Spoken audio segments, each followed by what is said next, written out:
আপোনালোকৰ কাৰণে আৰু এটা নিউ ভিডিঅ'লৈ আহিছোঁ। সেইটো ভিডিঅ' হ'ল আপোনালোকৰ যদি জন্ম চাৰ্টিফিকেট নাই অথবা আপোনালোকৰ জন্ম চাৰ্টিফিকেটটো বনোৱা নাই, আপোনালোকৰ বয়স বেছি হৈ গৈছে, এতিয়া কিন্তু আপোনালোকে অনলাইনতে মাত্ৰ 10 টকা খৰচ কৰি আপোনাৰ যিটো জন্ম চাৰ্টিফিকেট আছে সেইটো কিন্তু আপোনালোকে ঘৰত বহি অতি সোনকালে বনাব পাৰিব। বৰ্তমান কিন্তু জন্ম চাৰ্টিফিকেটৰ অফচাইটটো মুকলি কৰি দিয়া হৈছে। যদি আপোনালোকৰ জন্ম চাৰ্টিফিকেট নাই তেনেহ'লে আপোনালোকে আজি আপোনাৰ জন্ম চাৰ্টিফিকেটটো বনাই লওক। কেনেকৈ আপোনালোকে আপোনাৰ জন্ম চাৰ্টিফিকেটটো বনাব নিজে অনলাইনৰ পৰা, কোনটো অফচাইট হয়, কেনেকৈ বনাব লাগিব, A to Z সম্পূৰ্ণ প্ৰচেছ ষ্টেপ বাই ষ্টেপ দেখুৱাই দি আছোঁ। আপোনালোকে জানিবলৈ হ'লে ভিডিঅ'টো সম্পূৰ্ণকৈ চাই ল'ব, স্কিপ নকৰাকৈ। এতিয়া আপোনালোকে এইটো অফচাইটত আহি যাব। আপোনাৰ সুবিধাৰ কাৰণে অফচাইটৰ লিংকটো মই ডিছক্ৰিপশ্যনত দি দিছোঁ। আপোনালোকে ডাইৰেক্ট ক্লিক কৰি এইটো অফচাইটত আহি যাব। যদি আপোনালোকে মোবাইলত কৰি আছে, মোবাইলতো কিন্তু চেম প্ৰচেছ। আপোনালোকে খালি ইয়াত আপোনাৰ ব্ৰাউজাৰটো ডেস্কটপ চাইট কৰি ল'ব। এতিয়া এইটো অফচাইট অ'পেন হৈ যাব এনেকুৱাকৈ। ইয়াত চাব দি আছে পাব্লিক গ্ৰামেজ। আপোনালোকে কিন্তু ফাৰ্ষ্ট ইউজাৰ আইডিটো বনাব লাগিব, সেইকাৰণে আপোনালোকে ফাৰ্ষ্ট চাইন আপত ক্লিক কৰিব। এতিয়া এইটো পেজ অ'পেন হ'ব। ফাৰ্ষ্ট ইয়াত আপোনাৰ ফাৰ্ষ্ট নাম, মিডিল নাম আৰু লাষ্ট নামটো বহাই দিব। তাৰপিছত যিটো আপোনাৰ জেণ্ডাৰ হয়, মেল ফিমেল, আপোনালোকে সেইটো ইয়াত ছিলেক্ট কৰি লৈ ল'ব। তাৰপিছত যিটো আপোনাৰ ডেট অফ বাৰ্থ আছে, আপোনাৰ ডেট অফ বাৰ্থটো বহাই দি আপোনালোকে নেক্সটত ক্লিক কৰিব। ফাৰ্ষ্ট নাম, মিডিল নাম, লাষ্ট নাম আৰু আপোনাৰ যিটো জেণ্ডাৰ হয় মেল ফিমেল সেইটো ছিলেক্ট কৰি লৈ ল'ব আৰু ইয়াত ডেট অফ বাৰ্থটো বহাই দিব আপোনাৰ। তাৰপিছত আপোনালোকে এতিয়া নেক্সটত ক্লিক কৰিব। এতিয়া ইয়াত কিন্তু আৰু এটা 2 নম্বৰ পেজ এতিয়া অ'পেন হৈ যাব। তাৰপিছত ইয়াত আহি যাব এড্ৰেছ। ইয়াত ফাৰ্ষ্ট চাব দি আছে ইন ইণ্ডিয়া আৰু 2 নম্বৰ চাব দি আছে আউটছাইড ইণ্ডিয়া। ফাৰ্ষ্ট যিটো ইয়াত আপোনাৰ এড্ৰেছটো আছে, ইয়াত আপোনাৰ এড্ৰেছটো ছিলেক্ট কৰি লৈ ল'ব। ফাৰ্ষ্ট ষ্টেট নাম, তাৰপিছত ইয়াত আপোনাৰ ডিষ্ট্ৰিক্টৰ নামটো ছিলেক্ট কৰি লৈ ল'ব। তাৰপিছত যিটো আপোনাৰ চাব ডিষ্ট্ৰিক্টৰ নাম হয় ছিলেক্ট কৰি লৈ ল'ব। আপোনাৰ যিটো ভিলেজৰ নাম হয় ছিলেক্ট কৰি লৈ ল'ব। তাৰপিছত ইয়াত অপশ্যন আহি যাব ভিলেজ এণ্ড টাউন। আপোনালোকে ভিলেজৰ টাউনত আপোনালোকে সেইটো ছিলেক্ট কৰি লৈ ল'ব। তাৰপিছত ইয়াত আপোনাৰ ভিলেজৰ নামটো বহাই দিব বা টাউনৰ নামটো বহাই দিব। ইয়াত আপোনাৰ পোষ্ট অফিচৰ পিনক'ড নম্বৰটো বহাই দিব। তাৰপিছত ইয়াত আপোনাৰ এড্ৰেছটো বহাই দিব পাৰে, নিদিলেও কিন্তু একো নহয়। ইয়াত কিন্তু ষ্টাৰ মাৰ্ক দিয়া নাই, এইবোৰ কিন্তু ফিল আপ কৰিলেও হ'ব, নকৰিলে কিন্তু একো নহয়। তাৰপিছত আপোনালোকে এইটো ফিল আপ কৰি লৈ নেক্সটত ক্লিক কৰিব। এতিয়া কিন্তু ইয়াত আৰু এতিয়া 3 নম্বৰ পেজটো অ'পেন হৈ যাব। ইয়াত যিহেতু ষ্টাৰ মাৰ্ক দিয়া নাই সেইকাৰণে মই কিন্তু সেইবোৰ ফিল আপ নকৰোঁ। এতিয়া আপোনালোকে নেক্সটত ক্লিক কৰিব। এতিয়া আৰু এটা পেজ অ'পেন হৈ যাব। এতিয়া ইয়াত আহি যাব আধাৰ নম্বৰ। এতিয়া ইয়াত আপোনাৰ আধাৰ কাৰ্ড নম্বৰটো বহাই দিব। তাৰপিছত যিটো নেশ্যনেলিটি হয় ইণ্ডিয়ান, আপোনালোকে ইয়াৰ পৰা ইণ্ডিয়ান ছিলেক্ট কৰি লৈ ল'ব। এতিয়া আপোনালোকে সেইটো বক্সত টিক মাৰ্ক দিব। নেক্সটটো অ'পেন হ'ব। এতিয়া আপোনালোকে নেক্সটত ক্লিক কৰিব। তাৰপিছত ইয়াত আহি যাব আপোনাৰ মোবাইল নম্বৰ। এতিয়া ইয়াত আপোনাৰ যিকোনো এটা মোবাইল নম্বৰ বহাই দিব। মোবাইল নম্বৰটো বহাই দি আপোনালোকে চেণ্ড OTP ক্লিক কৰিব। লগে লগে কিন্তু আপোনাৰ মোবাইলত OTP আহি যাব। তাৰপিছত ইয়াত আপোনাৰ যিটো মোবাইলত OTP আহি যাব, এতিয়া আপোনালোকে OTPটো সেইটো ঘৰত বহাই দিব। ইণ্টাৰ OTP সেইটো ঘৰত বহাই দি তাৰপিছত আপোনালোকে এতিয়া ভেৰিফাই ক্লিক কৰিব। তাৰপিছত কিন্তু ইয়াত আহি যাব জিমেইলৰ অপশ্যন। OTP কিন্তু চেণ্ড হওঁতে টাইম লাগি যায়, সেইকাৰণে আপোনালোকে অলপমান ৱেইট কৰিব। ইয়াত OTPটো বহাই দি আপোনালোকে ভেৰিফাইত ক্লিক কৰিব। তাৰপিছত ইয়াত আহি যাব জিমেইলৰ অপশ্যন। এতিয়া আপোনালোকে ইয়াত আপোনাৰ জিমেইলটো দিব পাৰে, নিদিলেও কিন্তু একো নহয়, যিহেতু ষ্টাৰ মাৰ্ক দিয়া নাই।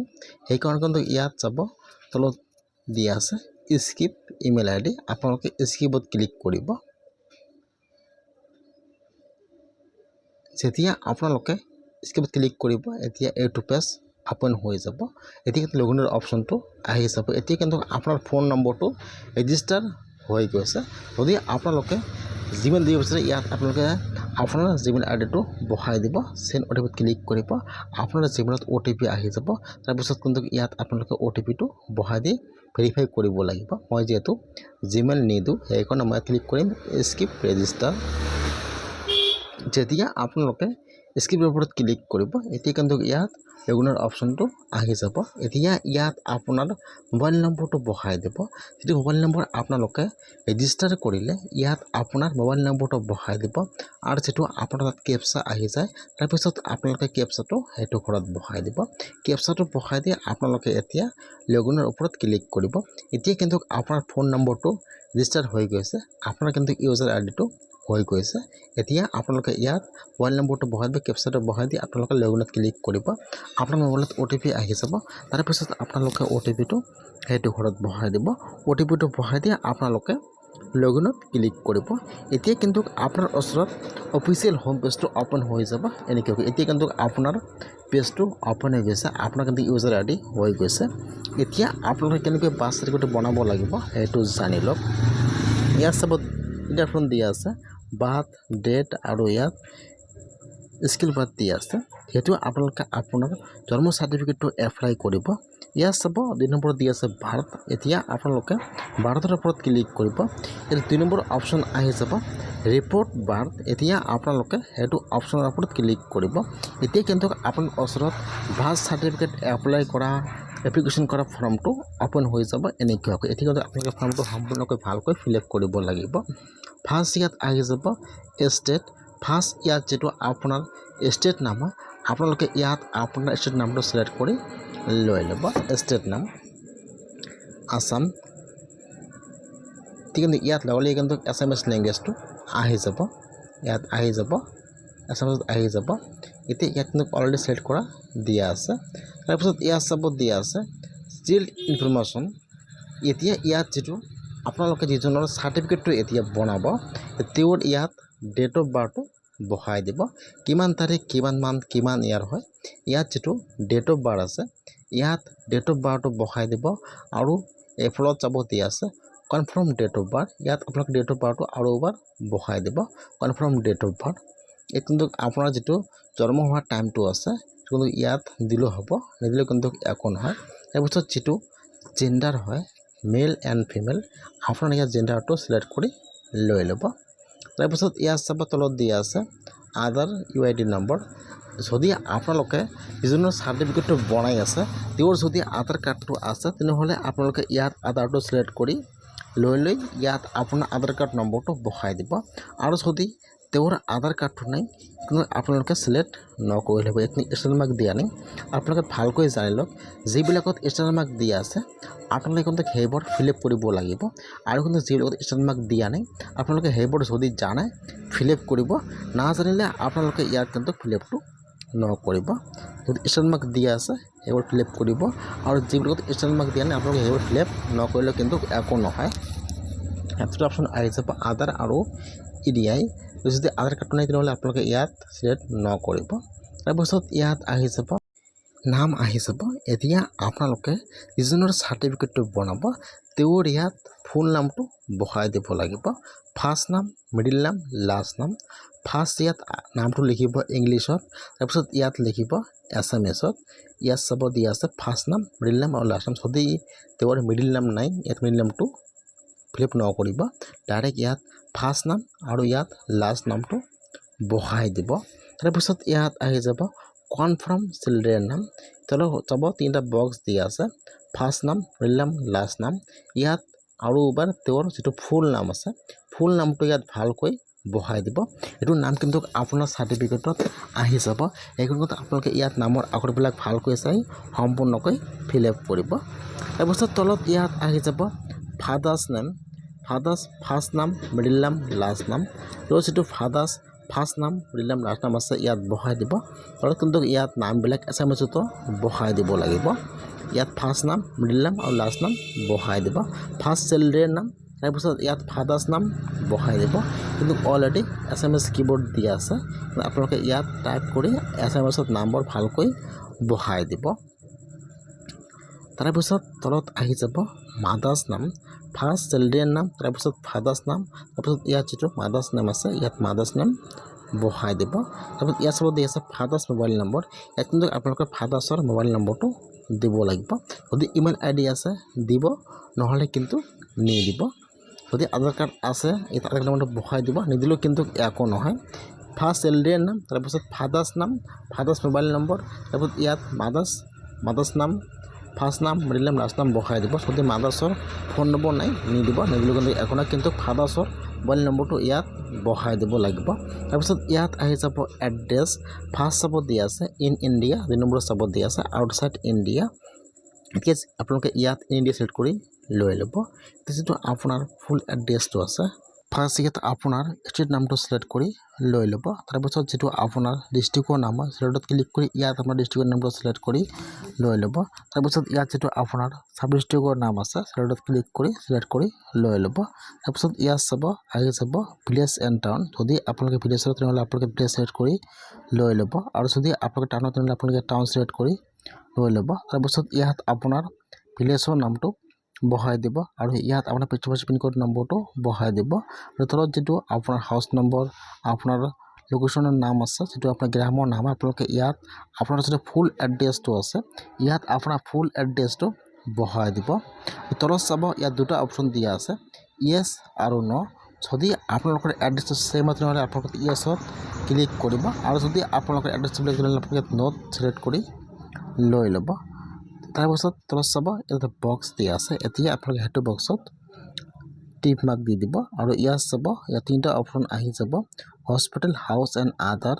এতিয়া আপোনালোকে কিহত জন্ম লৈছে, ঘৰত নে হস্পিটেলত, আপোনালোকে সেইটো চিলেক্ট কৰি লৈ ল'ব। তাৰপিছত ইয়াত চাব দিয়া আছে পিতৃ মাতৃৰ ঠিকনাৰ সৈতে শিশুটিৰ জন্মস্থানৰ ঠিকনা। আপোনাৰ যিটো জন্মস্থানৰ ঠিকনা আছে ইয়াত আপোনাৰ জন্মস্থানৰ ঠিকনাটো ইয়াত ভালকৈ সম্পূৰ্ণ ভালকৈ চাই ইয়াত বহাই দিব। যদি আপোনালোক ঘৰত যায় আৰু যদি হস্পিটেলৰ নামটো চিলেক্ট কৰি ইয়াত আপোনাৰ হস্পিটেলৰ নামটো বহাই দিব। তাৰপিছত এতিয়া আপোনালোকে সম্পূৰ্ণ ফিল আপ কৰিলে নেক্সটত ক্লিক কৰিব।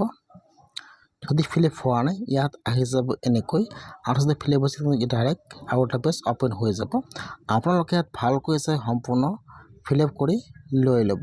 সম্পূৰ্ণ ফিল আপ কৰিলে এতিয়া আপোনালোকে অলপমান তলত আহি যাব, ইয়াত কিন্তু দুটা অপশ্যন আহি যাব, এটা অপশ্যন আহি যাব ব্লক আৰু এটা আহি যাব হস্পিটেলৰ। এতিয়া আপোনালোকে আপোনাৰ চাৰ্টিফিকেটটো কোনো ঠাইৰ পৰা লৈ ল'ব, ব্লকৰ পৰা নে হস্পিটেলৰ পৰা আপোনালোকে সেইটো চিলেক্ট কৰি লৈ ল'ব, ব্লক এণ্ড হস্পিটেল। আপোনালোকে ইয়াৰ পৰা সেইটো অপশ্যন চিলেক্ট কৰিলে আপোনালোকে ফাৰ্ষ্ট ছেভত ক্লিক কৰিব, ফাৰ্ষ্ট ইয়াত আপোনাৰ ফৰ্মটো ছেভ কৰি লৈ ল'ব। তাৰপিছত এতিয়া আপোনালোকে নেক্সটত ক্লিক কৰিব। যেতিয়া আপোনালোকে নেক্সটত ক্লিক কৰিব ইয়াত আহি যাব, ইয়াত আপোনালোকে সম্পূৰ্ণ কনফাৰ্মত ক্লিক কৰিব, কনফাৰ্ম আৰু আহি যাব কনফাৰ্ম, আপোনালোকে ইয়াত সকলোবোৰ কনফাৰ্ম চিলেক্ট কৰি লৈ ল'ব। এতিয়া ইয়াত আহি যাব আৰু এটা নিউ পেজ। এতিয়া ইয়াত চাব ইয়াত আহি যাব সন্তানৰ জন্মৰ সময়ত পিতৃ মাতৃৰ ঠিকনা, ইয়াত যিটো আপোনাৰ এড্ৰেছটো আছিল আপোনালোকে যোনটো ঠাইত আছিল ইয়াত আপোনাৰ আৰু এবাৰ ফুল এড্ৰেছটো বহাই দিব। ইয়াত চাব ফাৰ্ষ্ট ইয়াত আপোনাৰ নামটো চিলেক্ট কৰি লৈ ল'ব। তাৰপিছত ইয়াত যিটো আপোনাৰ ডিষ্ট্ৰিক্টৰ নাম চিলেক্ট কৰি লৈ ল'ব। তাৰপিছত ইয়াত আপোনাৰ চাব ডিষ্ট্ৰিক্ট নম্বৰ চিলেক্ট কৰি লৈ ল'ব। ইয়াত আপোনাৰ ভিলেজৰ নাম বা টাউনৰ এই নাম আপোনালোকে ইয়াত সম্পূৰ্ণ চিলেক্ট কৰি লৈ ল'ব। আৰু যদি আপোনালোকৰ এড্ৰেছটো ছেম হয় তেনেহ'লে ইয়াত চাব দুটা বক্স দিয়া আছে, আপোনালোকে এক নম্বৰ বক্সত টিক মাৰ্ক দিব, লগে ইয়াত আপোনাৰ ফুল এড্ৰেছটো আহি যাব। আৰু যদি আপোনালোকৰ এড্ৰেছ বুলি আপোনালোকে ইয়াত 2 নম্বৰ বক্সত টিক মাৰ্ক দি ইয়াত আপোনাৰ এড্ৰেছটো আৰু এবাৰ বহাই দিব। আৰু যদি আপোনালোকৰ এড্ৰেছ ছেম হয় তেনেহ'লে আপোনালোকে ইয়াত 1 নম্বৰ বক্সত টিক মাৰ্ক দি দিব, হ'লে কিন্তু ইয়াত আপোনাৰ ফুল এড্ৰেছটো আহি যাব। যিবিলাকত কিন্তু ষ্টাৰ মাৰ্ক দিয়া নাই আপোনালোকে সেইবোৰ ফিল আপ কৰিলেও হ'ব, নকৰিলেও কিন্তু একো নহয়। যিবোৰ ষ্টাৰ মাৰ্ক দিয়া আছে আপোনালোকে খালি সেইবোৰ ভালকৈ সম্পূৰ্ণকৈ চাই ফিল আপ কৰিব। যেতিয়া আপোনালোকে 1 নম্বৰ বক্সত টিক মাৰ্ক দিব ইয়াত আপোনাৰ ফুল এড্ৰেছটো ইয়াত আহি যাব এনেকুৱাকৈ। আপোনালোকে ইয়াত এড্ৰেছ বহাব নালাগে। ইয়াত চাব তাৰপিছত তলত চাব দিয়া আছে ফাদাৰ্ছ ইনফৰমেশ্যন, যিটো আপোনাৰ ৰিলিজন হয়, যিটো আপোনাৰ ধৰ্ম আছে, ইয়াত চিলেক্টত ক্লিক কৰি ইয়াত আপোনাৰ ৰিলিজনটো চিলেক্ট কৰি লৈ ল'ব।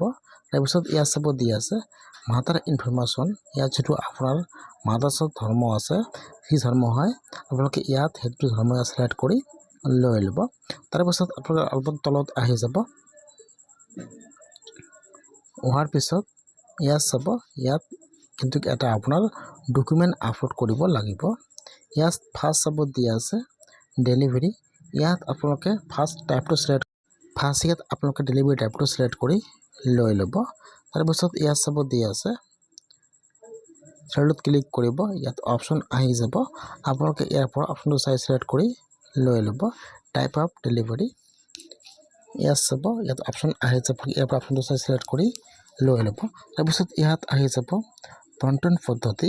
আপোনালোকে ইয়াত চাব, ইয়াত নৰ্মেল, আপোনালোকে ইয়াৰ পৰা নৰ্মেল চিলেক্ট কৰি লৈ ল'ব। আৰু আপোনাৰ বাচ্চাটো কিমান ৱেট, কিমান কেজি আছে আপুনি ইয়াত সম্পূৰ্ণ চাই বহাই দিব। কিমান ৱেট বা কিমান কেজি আপুনি ইয়াত বহাই দিব। তাৰপিছত ইয়াত চাব, ইয়াত আপোনাৰ ফাদাৰৰ এটা ডকুমেণ্ট আপলোড কৰিব লাগিব। আধাৰ কাৰ্ড বা আই কাৰ্ড, পেন কাৰ্ড, ইয়াত যিকোনো এটা ডকুমেণ্ট ফাৰ্ষ্ট চিলেক্ট কৰি লৈ ল'ব। আপোনালোকে ইয়াত যিটো ডকুমেণ্ট আপলোড দিব বা আপোনালোকে ফাৰ্ষ্ট ইয়াত ডকুমেণ্টটো চিলেক্ট কৰি লৈ ল'ব। তাৰপিছত আপোনালোকে আপলোডত ক্লিক কৰি এইটো ফটো তুলি বা আপোনালোকে এডিশ্যন কৰি ইয়াত আপলোড কৰি দি দিব এইটো ডকুমেণ্ট। তাৰপিছত আপোনালোকে ফাৰ্ষ্ট ছেভত ক্লিক কৰি ফাৰ্ষ্ট আপোনাৰ ফৰ্মটো চিলেক্ট কৰি লৈ ল'ব। তাৰপিছত আপোনালোকে নেক্সটত ক্লিক কৰিব। আপোনাৰ ডকুমেণ্টটো আপলোড আহি যায়, এনেকৈ আপোনালোকে চাই ল'ব। তাৰপিছত আপোনালোকে এতিয়া নেক্সটত ক্লিক কৰিব। এতিয়া আপোনাৰ ওচৰত ফৰ্মটো ওপেন হৈ যাব। কনফাৰ্মত ক্লিক কৰিব। এতিয়া আপোনালোকে যি ফিল আপ কৰিলে ইয়াত সম্পূৰ্ণ আপোনাৰ ফৰ্মটো ফিল আপ হৈ যাব। এনেকুৱাকৈ আপোনাৰ চাই ল'ব ফৰ্মটো যে সম্পূৰ্ণ সঠিক আছে নে নাই। যদি সম্পূৰ্ণ সঠিক আছে তেনেহ'লে আপোনালোকে এতিয়া আপোনালোকে ফৰ্মটো চাই ল'ব যে সম্পূৰ্ণ ফৰ্মটো সঠিক আছে নে নাই। ইয়াত আপোনাৰ যদি ফিল কৰি সম্পূৰ্ণ আহি যাব। এনেকুৱাকৈ আপোনালোকে ফৰ্মটো চাই লৈ তাৰপিছত আপোনালোকে নেক্সটত ক্লিক কৰিব। এতিয়া ইয়াত আহি যাব আৰু এটা ফৰ্ম আহি যাব এনেকুৱাকৈ। এতিয়া আপোনালোকে ইয়াৰ পৰা সম্পূৰ্ণ চাই লৈ যদি সম্পূৰ্ণ ঠিকে আছে তেনেহ'লে ইয়াত চাব দি আছে কনফাৰ্ম। তাৰপিছত আপোনালোকে কনফাৰ্মত ক্লিক কৰিব। তাৰপিছত ইয়াত আহি যাব পে'মেণ্টৰ অপশ্যন। এতিয়া আপোনালোকে ইয়াত এটা 10 টকা পে'মেণ্টৰ অপশ্যন আহি যাব। আপোনালোকে ইয়াৰ পৰা 10 টকা পে'মেণ্টটো কৰি দিব, হ'লে এটা ৰিচিপ্ট আহি যাব। তাৰপিছত আপোনালোকে 5-7 দিন পিছত আপোনালোকে এইটো অফিচৰ পৰা কিন্তু চাৰ্টিফিকেটটো ডাউনলোড কৰিব লাগিব। কেনেকৈ আপোনালোকে আপোনাৰ জন্ম চাৰ্টিফিকেটটো ডাউনলোড কৰিব নেক্সট ভিডিঅ' আহি আছে। যদি আপোনালোকে এতিয়াও আবেদন কৰা নাই তেনেহ'লে আপোনালোকে আজি এনেকৈ অনলাইনত আবেদন কৰক বাৰ্থ চাৰ্টিফিকেটৰ কাৰণে। তাৰপিছত টিক মাৰ্ক দিব, কনফাৰ্মত ক্লিক কৰিব। 10 টকা পে'মেণ্ট আহি যাব। আপোনালোকে যিকোনোৰ পৰা 10 টকা পে'মেণ্টটো কৰি দি দিব, নহ'লে একাউণ্টত ৰিচিপ্ট আহি যাব। তাৰপৰা আপোনালোকে সেইটো চেক কৰি ৰাখি দিব।